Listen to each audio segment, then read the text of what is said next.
This is Unsung History, the podcast where we discuss people and events in American history that haven't always received a lot of attention. I'm your host, Kelly Therese Pollock. I'll start each episode with a brief introduction to the topic, and then talk to someone who knows a lot more than I do. Be sure to subscribe to Unsung History on your favorite podcasting app so you never miss an episode. And please, tell your friends, family, neighbors, colleagues, maybe even strangers to listen to. RuPaul's Drag Race first aired on TV on February 2nd, 2009. But the New York City drag scene that launched RuPaul started over a century earlier. Drag itself is an ancient practice, dating back to at least the 6th century BCE, when male performers in Greek theater portrayed women's roles, although it almost certainly started long before that. In 1869, Hamilton Lodge number 710 of the Grand United Order of Oddfellows, a black fraternal organization in Harlem, celebrated its 25th anniversary with a masquerade and civic ball, believed to be the first drag ball in the United States. It became an annual event that drew female impersonators. Female impersonators and male impersonators could be found in New York outside of the balls as well. One of the most famous drag performers of the early 20th century was Julian Elting, who made his Broadway debut in 1904 in Mr. Wicks of Wickham, where his character disguised himself as a woman. Elting himself was careful to highlight his own masculinity, even while finding success in a career where he so successfully impersonated women that audiences were sometimes surprised when he pulled off his wig in a reveal. As we discussed in the episode on Gladys Bentley, the New York City nightlife of the Jazz Age changed with the start of the Great Depression and the end of Prohibition, forcing drag underground into venues owned by the mafia, especially by the Genovese family.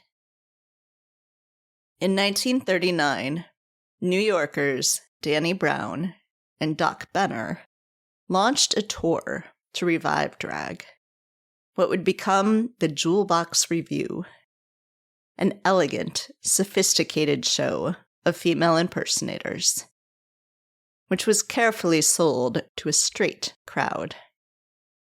That was important because of the era's laws outlawing gatherings of homosexual people. The Jewel Box Revue toured until 1975 and featured such talented drag artists as T.C. Jones, Lynn Carter, and Jackie May. Beginning in 1959, the highlight of the Jewel Box season was often an extended run at Harlem's Apollo Theater. In the early morning hours of June 28, 1969, police raided a Greenwich Village bar, the Stonewall Inn, which was known as a hangout for gay and lesbian patrons, and which was welcoming to drag queens. That wasn't always true of gay bars, even in New York City. Like most other New York gay bars at the time, the Stonewall Inn was owned by the mafia, who bribed corrupt cops to alert them in advance of raids, so they had time to hide illegal activity.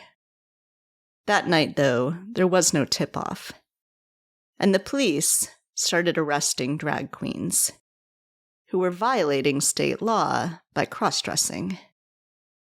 At some point, the police assaulted a lesbian dressed in men's clothing, possibly Stormé de la Verrerie, setting off an all-out fight between the bar's patrons and the police. Stonewall wasn't the first time the LGBTQ community fought back, but it served as a turning point in the movement. On the one-year anniversary of the uprising, activists marched from Stonewall toward Central Park in what would become the first annual Pride March. Even in this show of pride, however, march organizers asked drag queens, including Marsha P. Johnson and Sylvia Rivera, both of whom had been involved in the uprising, to march in the back. They refused, leading the parade instead. On August 18th, 1984, the 15th anniversary of the Woodstock Music Festival, drag queen Lady Bunny hosted a drag festival called Wigstock at Tompkins Square Park in New York. The event, which launched with a small $1,000 budget, was co-sponsored by the famed East Village nightclub, Pyramid, a hangout at the time for Lady Bunny and her friend, an up-and-coming drag star named RuPaul Charles. Wigstock became an annual event, drawing diverse audiences that included the kind of people who probably never set foot in Pyramid. Annual Wigstock festivals ended in the early 21st century, but were revived in 2018 when Lady Bunny partnered with actor Neil Patrick Harris and his husband, David Burtka.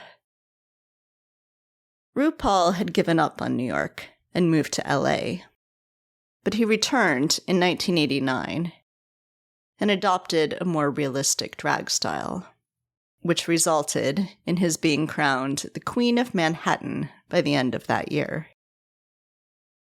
He catapulted to fame a few years later when his hit, Supermodel, You Better Work, was released on November 17th, 1992, his 32nd birthday, with a video shot in Manhattan.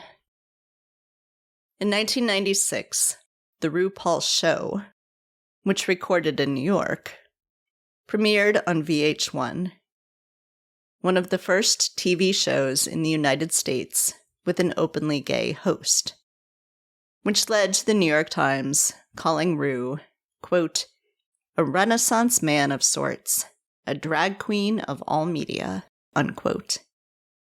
Although the show was on the air for only 2 years, it helped to bring drag to the mainstream, as did the 1995 Hollywood film, To Wong Foo, Thanks for Everything, Julie Newmar, which starred Wesley Snipes, Patrick Swayze, and John Leguizamo as New York City drag queens. It was another RuPaul TV show that really brought drag into the mainstream, however, RuPaul's Drag Race, which launched on Logo TV in 2009. Drag Race is a reality show competition where contestants compete to be America's next drag superstar. Season 15 of the show aired on MTV in early 2023, with episodes averaging over 500,000 viewers. In 2019, 50 years after the Stonewall Uprising, the New York City Police Commissioner finally issued a formal apology, saying, quote, the actions taken by the NYPD were wrong, plain and simple. The actions and the laws were discriminatory and oppressive, and for that, I apologize, unquote. Joining me now to discuss drag and New York City is writer Elyssa Maxx Goodman, author of Glitter and Concrete, A Cultural History of Drag in New York City. Everybody's going crazy about the different dances of the day. Everybody in this whole entire world is trying to learn the dancing sway. It won't dance you, what you learn is something simply great.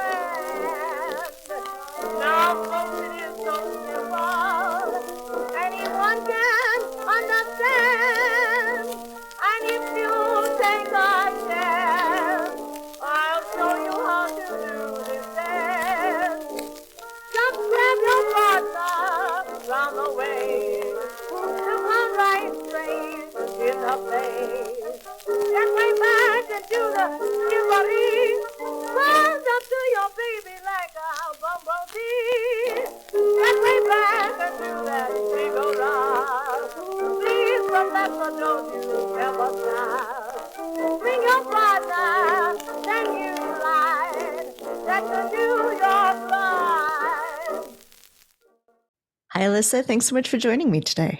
Oh, it's absolutely my pleasure. Thank you for having me. Yes, this was a great book. I really enjoyed reading it, and I'm excited to talk to you about it. I want to ask first a little bit about what got you started on thinking about drag, writing about drag, and writing this book. So my introduction to drag actually comes when I'm about 7 years old. And I write about this in the book, but I saw the movie Tu Wong Fu, Thanks for Everything, Julie Newmar, when I was about 7. And that was it. Like today there's a lot to consider about the film and the way the story is told. But for me and for a generation of people like myself, that was the first exposure we had to drag. And to that point, my mother had raised me on 1950s movie musicals with lots of like big, bold colors and swirling costumes and glamour, glamour, glamour. And so this was an extension of that. I mean, it's glittery and sparkly and fabulous. And I latched onto it in a huge way, obviously. But if that wasn't the case, we wouldn't be here having this conversation. So drag has been a part of my life then for almost 30 years. And it has been a driving force in the way that I look at the world and a way that I understand gender and costume and performativity and, the way we make space for ourselves. And it's easily one of the defining art forms of my life. And so it's always been an interest. And I was able to start writing about drag 11 or 12 years ago, which is not something that I had ever really thought was possible. I didn't see a lot of people doing that when I was growing up and through college. But as the culture changed, it became more and more possible, which was really beautiful. And I think it was around the time of Flawless Sabrina's passing. So Flawless Sabrina was a very famous New York drag queen, and she passed away in November 2017. And shortly after she passed, and maybe even around the time that she passed, I remember hoping that there weren't other stories that we were losing. And I wondered if there was a book that was a history of drag in New York. And it turned out that there wasn't. There were other books that, sort of gave a global look at gender performance on the stage or were native to a particular country, not the US specifically, I don't think. Or they were like very overarching. They were very beautiful coffee table books, but there wasn't a written through history start to finish. And I wanted to write it about New York specifically. I always wanted to work on a project that was bigger than me and a place where I could learn along with the book's growth, if that makes sense. And I made myself a student of drag, or I should say, continued my studies, got a PhD of sorts, shall we say. I worked on this book for 5.5 years, actually almost to the day, I think, by the time the book comes out.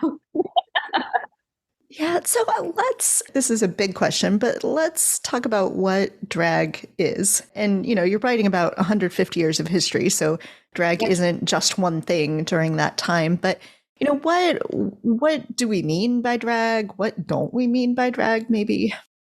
Sure. So drag, as I define it in the book, is gender performance, and that could be on or off stage. Gender performance doesn't have to mean there's a falseness involved. It means that there's a costume of some kind. And I think that's one of the things that's interesting to me is like the way that I think about costume now, especially after having worked on this book, is so different because, we could argue that when we are making presentations to maybe like a historical society or something like that, that is also a form of drag. When, we put on our eyeglasses to sit in front of our podcast guests, like we are in a drag of a certain kind. But for the purposes of the book, it is gender performance on or off stage. And it is interesting the way that the term drag and drag queen specifically have changed over time. So when we think about drag performance, there were for a long time many different phases of what that meant. So if you were a person who performed in drag professionally in the probably until maybe the 1980s, you may have been a person who called yourself a female impersonator. And you called yourself and almost went out of your way to call yourself that because the phrase drag queen for a very long time was an epithet. It was used to designate amateurishness. And it could be something that you adopted yourself as, I just do drag on Halloween, like I'm just a drag queen, or it was, something that someone might say to you to designate your drag as amateurish, which is an insult. And then it was also a phrase used to describe transgender sex workers or transgender women in particular. And there was also a time where drag was the phrase used to describe what people we now call cross-dressers would wear. So the term has changed in many different ways over time. And now drag queen is a badge of honor. And we also have the term drag king started to be used around the 1970s. And before that, it was male impersonator similarly. And there are performers who were very famous into the 80s who were performing in drag and also went out of their way to make sure that they were not called drag queen. The performer Lynn Carter preferred the phrase female impressionist. In the 1950s, there was a performer named T.C. Jones who called himself a male actress. And the performer Charles Pierce also refused to be called a drag queen. And he talks about this in an autobiography / biography, where he says, there's a line there and I will always draw it, even if it seems, I don't want to say silly, but even if it seems unnecessary. So the term itself has changed quite a bit over time, but now it means a person who performs gender on stage mostly. But you can refer to anything as getting into drag. Like sometimes you might do, I don't want to say refer to anything as getting into drag, but you might go to a club in drag, or you might, go to a drag performance in drag. Like there's ways to do drag that are not necessarily on the stage now. And then that also includes that, one of the ways of looking at it, like I discussed, is, when are we not performing for other people, and is everything drag, like RuPaul says? So people may already be getting this impression, but there's a lot of different ways that drag performers think about themselves, think about how they refer to themselves, but also a lot of different ways that they identify in terms of gender, on stage and off stage. And you write about this, but some drag performers are trans, many are not. So could you talk a little bit about that? Because it's a very complex interplay that's going on here. Sure. A person who's transgender is not a drag performer unless they perform in drag on stage. A person going about their lives is going about their lives. And a person who is performing on stage is performing on stage. And yeah, there are some people who are transgender who are performing on stage in drag, and a multitude of different kinds of drag.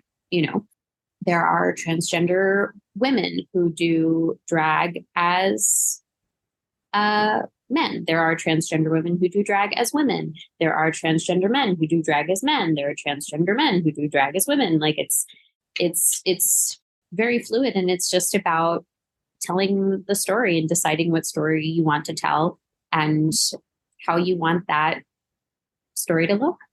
So it seems like there's a bit of an ebb and flow over time about how there's not necessarily always a larger queer community that identifies as such, but how the sort of more mainstream gay community, let's say, whether they're embracing people who are doing drag, whether they're sort of pushing them away and saying, no, no, no, we're trying to be respectable. Could you talk a little bit about that? Because it sort of goes in waves. Oh, absolutely. Yeah. I would say the relationship to drag of looking down on it from within the queer community lasted probably until partway into the 90s. And that's not universal by any means, but we're talking about waves and there are a multitude of things that impact that. And one of the biggest is the desire for civil rights, the desire to be treated equally, and the fear that if one was not perceived as quote unquote respectable, which drag queens were not considered respectable, if one was not perceived as respectable, one would not be able to get these rights. Before the Great Depression, during Prohibition, there developed a taste for the taboo. And drag became a part of that in what became known as the pansy craze. So the pansy craze was this vogue in mainstream culture to interact with presentations and representations of queerness. In nightclubs, there were floor shows. There was one of the most famous performers of his day was a performer named G. Mallon, and had started as a drag performer and became kind of set the standard for what the pansy craze was, which was being this sort of very sassy and sophisticated and slice you in half with a phrase and would do it to everyone in the audience, and they all loved it. And some of them didn't even know what he was talking about, but it was seen as sophisticated to be perceived as knowing, to be perceived as being in on the joke. And so these performances in these clubs really thrived during Prohibition. Like I said, because this taste for the taboo.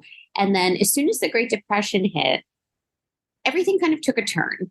And I think one of the articles I found from the time said, something along the lines of the state of the economy is just as bleak as a female impersonator's future.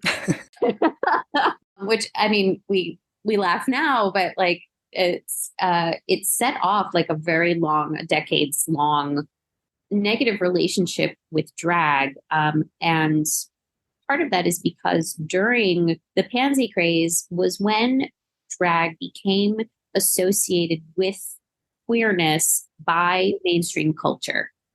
And anything that deviated from rebuilding and from the conservative values that drove part of America after that was considered, it was not something that you wanted to be a part of in any way. And drag began to live underground a little at that time. And in the 1940s, what's interesting is that this was the war in World War II, where they started to screen, or tried to, I should say, screen out for homosexuality. They tried to make sure that there were no queers among them, thing, and they didn't succeed, of course, because their methods were based on vicious, cruel stereotyping and were deeply troubling. But just the same, so it was now this duality of, queerness is so bad, we don't want it among our troops. And the support for the war was so high that it became a pervasive thought. And what's interesting is that drag was also central to morale boosting during World War II, because the soldiers needed to entertain themselves and entertain each other. And so when they were, if there would be a nightly performance, there would be men in drag, because women weren't allowed for a very long time. And so you have, I think one of my favorite things I found for the book was the actor Sterling Holloway, who later became the voice of Winnie the Pooh, served in a review called the Yardbird Review on an army base, I think in Algeria, if I'm not mistaken, or Algiers. And they got a letter of, and this was a review that had drag in it, and they got a letter of commendation from Eisenhower saying, your work is central to uplifting our boys and all that kind of thing.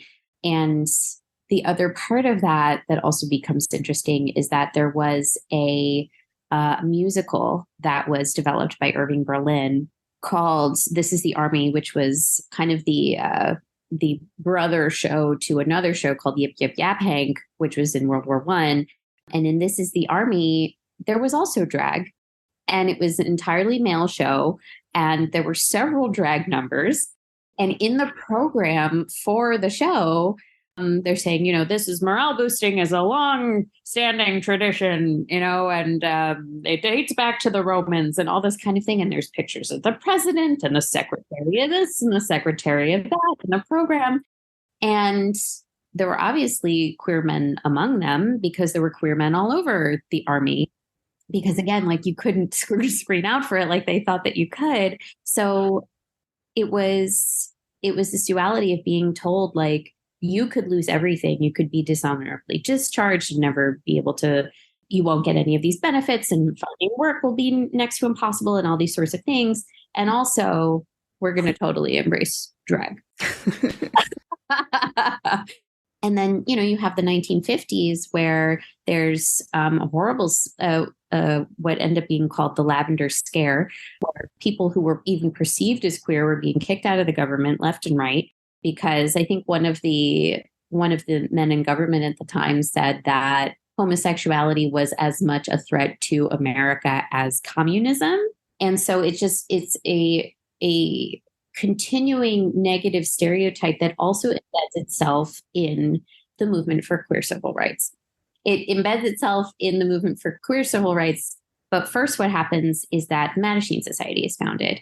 And the Mattachines originally were a Marxist organization, and their viewpoints were toward revolution. And when there became this overarching communist panic in the US, there were members of the Mattachine who took over who were anti-communist, quote unquote, and who were extremely conservative. And for them, respectability politics became the order of the day. And you have members of Mattachines going on radio shows and television shows and speaking out against, quote unquote, the swish, and the flamboyant behavior, And so if they're speaking out against the swish and flamboyant behavior, like what must they think of drag?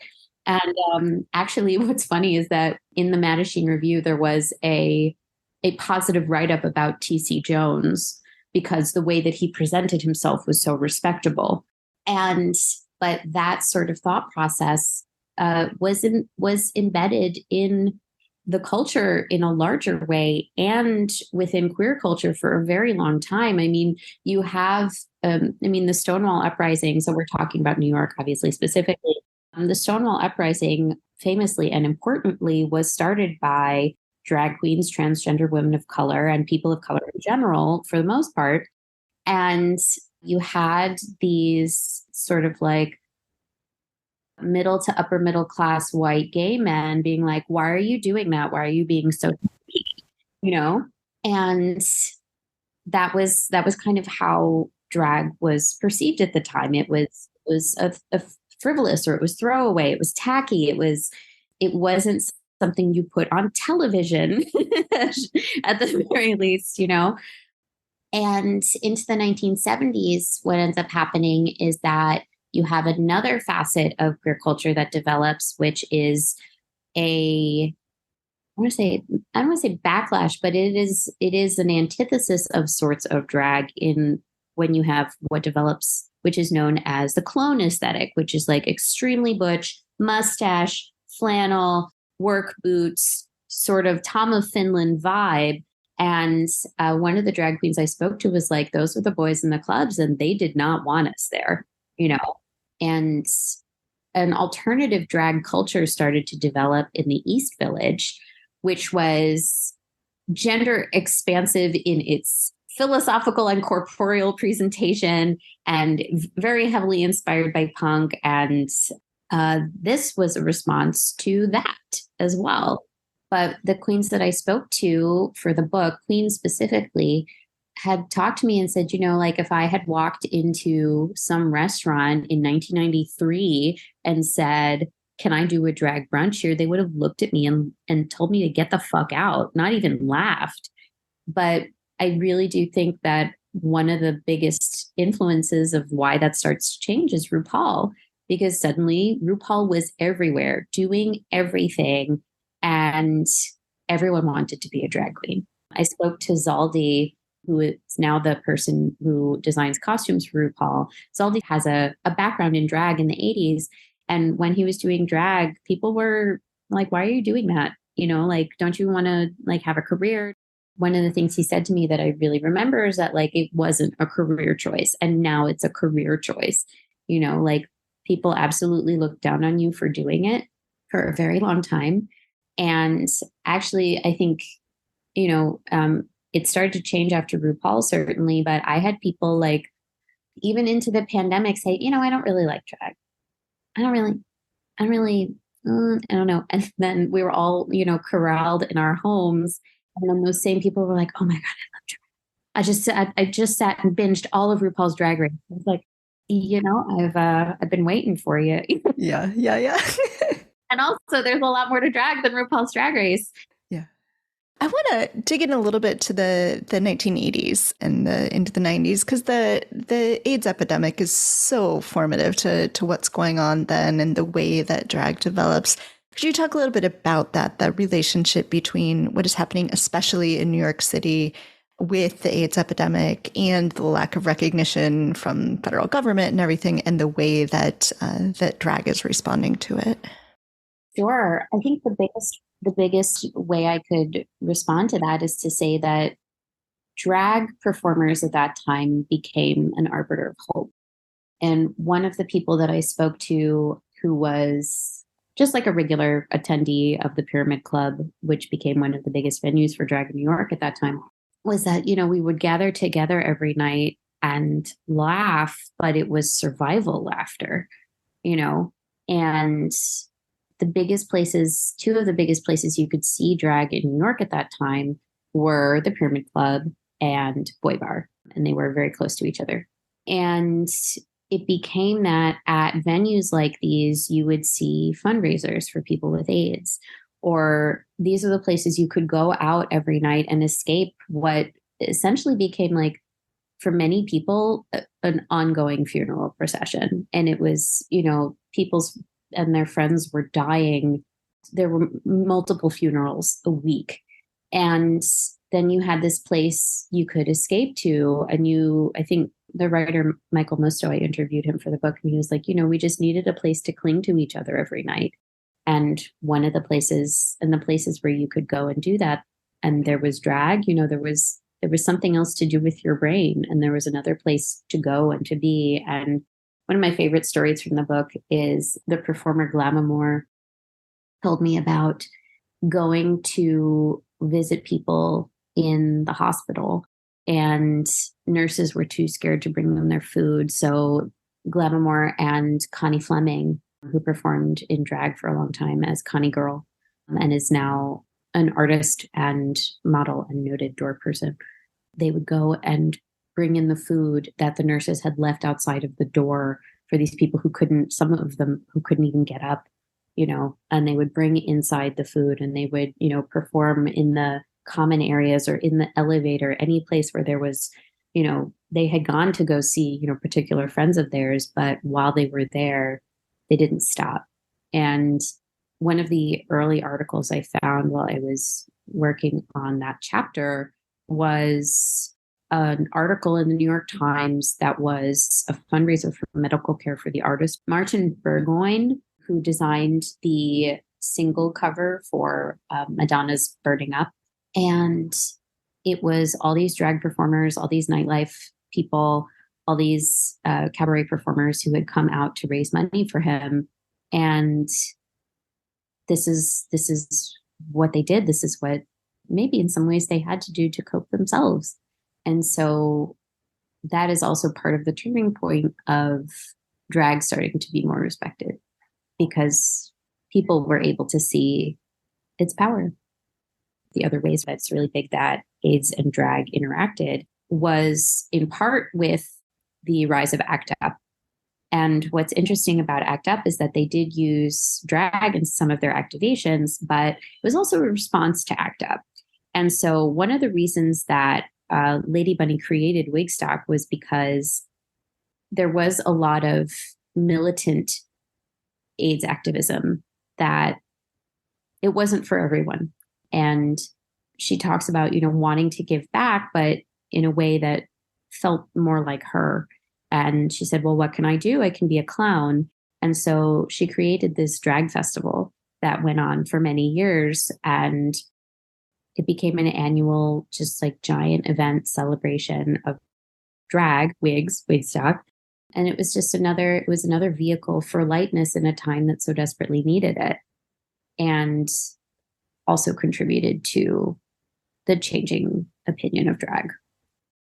One of the formative things for anyone in New York, but including the drag community, is 9/11. And I wonder if you could talk a little bit about how the drag community responds to 9/11, what that looks like, and sort of continues the evolution of what drag looks like in New York City. Sure. So after 9/11, there was a pervasive feeling of darkness and sadness. And I remember speaking to the writer T. Cooper, who lived in Alphabet City at the time. And he said, it was funeral procession after funeral procession. It was hearses just all up and down the street and for many weeks at a time. And the same way that drag rallied against AIDS, it sought to reinvigorate life after 9/11. When I was speaking to Animatronic, one of the things that she said was, there was this feeling of whatever you wanted to do, you had to do it now. And there was maybe a renewed dedication to creation and celebration. And what also happens is that drag becomes another vehicle for fundraising, becomes a vehicle for fundraising. It also becomes a huge vehicle for protest. Because one of the ways that drag responded to 9/11 was to be a vehicle for anti-war demonstrations. One of those is a group called Glamericans. And there were many like nightlife, downtown denizens, performance artists, drag artists who got together and had signs like "War is tacky, darling," and "It's bad for our travel plans," and things like that, and would get dressed up and in all this regalia to protest the war. So that's part of it too. Drag started to be a part of the anti-conservative backlash in a multitude of forms, whether it be as variety presentations, as one-person shows, as nights of drag or singular performances or what have you. But that was so it was part of the emotional rebuilding, but it was also a part of addressing the way that the cultural climate had changed. So we're, of course, at a moment, again, of cultural backlash. So we have both the rise of drag. Drag is everywhere now, but also this backlash against drag and trying to outlaw drag story hours or something. I guess what would you recommend people do to sort of make sure that they understand what's happening, what sort of reaction is going on, and what, how they might want to respond to it if they're listening and are interested? I think the best thing to do is educate yourself on the different bills that are being attempted by various state governments. And when you have the opportunity, if you have the opportunity, to vote against them. But knowledge is power. And I think sometimes because drag appears so frothy and frivolous that it's just like, well, drag, like, who cares? But actually, it's an art form. It's an art form with thousands of years of roots, and drag and its practitioners deserve to be given the respect of any other artist. So I think a great way is to educate yourself is not just to learn what's happening, but to recognize that bills like these and laws like these are actively suppressing freedom of expression and freedom of speech. And for people who are citizens of this country, we are entitled to those things. So to speak out when you have the opportunity, to donate to organizations that help drag artists who are in need, to support local drag, absolutely, to go out and see shows and tip all of your performers, and to buy their merch if you like them, and to make sure that drag continues to have an audience and an audience of supporters. So there is a ton in this book that we're not going to get time to talk to. All sorts of people show up, like Mae West and David Bowie and Lady Gaga. So people should check out the book. How can they get a copy? Wherever fine books are sold. Yeah, it's available. It's being published by Hanover Square Press, which is an imprint of HarperCollins, and it will be available September 12th. Is there anything else you want to make sure we talk about? When I first started working on the book 5.5 years ago, the world was a lot different. And at that time, I wanted to make sure that stories didn't get lost. And I also hope now, as I hoped then, that the book is able to find the people who need it, that people are empowered to learn more and to find roots, and that, like I said, drag is an art form that has thousands of years of history, and its practitioners deserve to be respected as the artists that they are. And I hope that when people are reading the book, that they're able to learn about these amazing people who have continued to build this art form that has affected so much of the culture that we have today. And, you know, I also wanted to honor these practitioners of the form who built the drag that we have now, and to help make them as much a household name as any other performer might be. So I hope you enjoy it. Thank you. Well, Elyssa, thank you so much for speaking with me. I really enjoyed reading your book and learning all about drag. Oh, of course. It was absolutely my pleasure. Thank you for having me.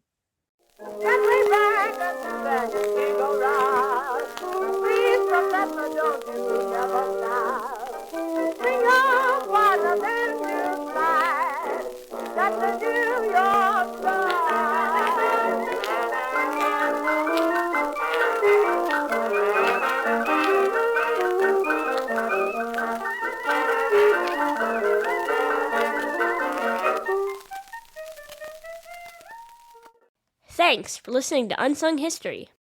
Please subscribe to Unsung History on your favorite podcasting app. You can find the sources used for this episode and a full episode transcript at unsunghistorypodcast.com. To the best of our knowledge, all audio and images used by Unsung History are in the public domain or are used with permission. You can find us on Twitter or Instagram at unsung__history or on Facebook at Unsung History Podcast. To contact us with questions, corrections, praise, or episode suggestions, please email kelly@unsunghistorypodcast.com. If you enjoyed this podcast, please rate, review, and tell everyone you know. Bye! MSW